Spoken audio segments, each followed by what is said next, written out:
இயக்குனர் வினோத் இயக்கத்துல விஜய் நடித்துள்ள படம் தான் ஜனநாயகன். கடந்த 9ஆம் தேதி ரிலீஸ் ஆக வேண்டியது.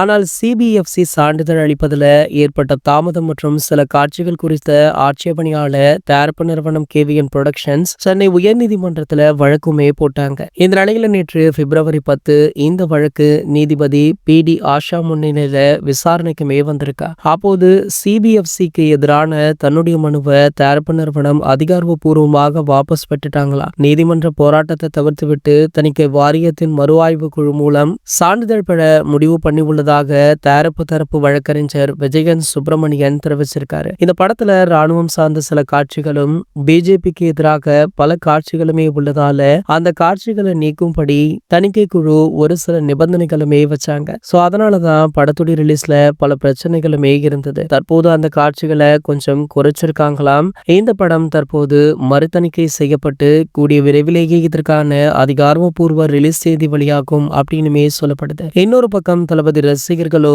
ஜனநாயகன் திரைப்படத்துல பிஜேபிய எந்த அளவிற்கு வச்சு செஞ்சிருந்தா தணிக்கை குழு இப்படி ஒரு முடிவெடுத்திருப்பாங்க அப்படின்னு கலாச்சிட்டும் இருக்காங்க. இது போன்ற செய்திகளை பத்தி நீங்க உடனே தெரிஞ்சுக்க நம்மளுடைய சேனலை மறக்காம சப்ஸ்கிரைப் பண்ணிக்கோங்க.